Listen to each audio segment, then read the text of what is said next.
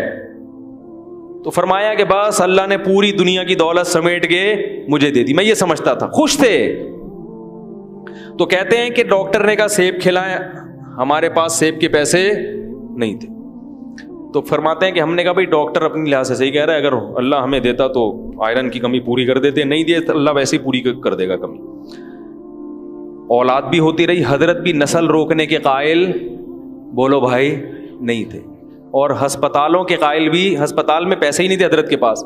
سب حضرت کی اولادیں ماشاءاللہ جوان ہیں، اللہ نے کثرت سے اولاد بھی دی، سب بچے پل بھی گئے، باہر ملکوں میں چلے گئے، اعلیٰ تعلیم بھی حاصل ہو گئی۔ حضرت کا انتقال ہو گیا، مگر پیرانی صاحبہ جو ہماری ہیں حضرت کی اہلیہ، وہ اب بھی الحمدللہ زندہ ہیں، 90 سال سے اوپر شاید ان کی عمر ہو گئی ہو۔ نہیں آ رہی میرے خیال باز؟ تو یہودیوں کی طرح کیلکولیشن کرتے رہو گے تو دنیا میں نہ سکون ملے گا، خود بھی پریشان رہو گے اور دوسروں کو بھی کیا کرو گے؟ پریشان کرو۔ تو حضرت کا انتقال ہو گیا مگر اب بھی زندہ، بڑی اچھی صحت والی زندگی گزاری، اور حضرت کا بھی انتقال کمزوری سے نہیں ہوا یہ تھا حضرت کو شوگر کی بیماری ہو گئی تھی جو بڑھاپے میں ہو ہی جاتی ہے، لیکن حضرت اس پہ آمادہ تھے کہ بھائی اب مجھے دنیا سے جانے دو، میں میری عمر بہت ہو گئی ہے، اب مجھے زندہ رہنے کا شوق، بولو نا بھائی۔ حضرت فرماتے جب میری عمر 63 سال ہوئی نا تو پھر مجھے زندہ رہتے ہوئے شرم آنے لگی کہ 63 سال میں نبی دنیا سے چلے گئے، اب تم کیوں زندہ ہو بھائی؟ تو وہ شرما شرمی میں 78 سال کے ہو گئے، ٹھیک ہے نا، کیونکہ دنیا کو مسافر خانہ سمجھتے تھے نا، کہ بھائی جانا تو ہے، اب 60 سال ہو 70 ہو کتنا ٹھہرے۔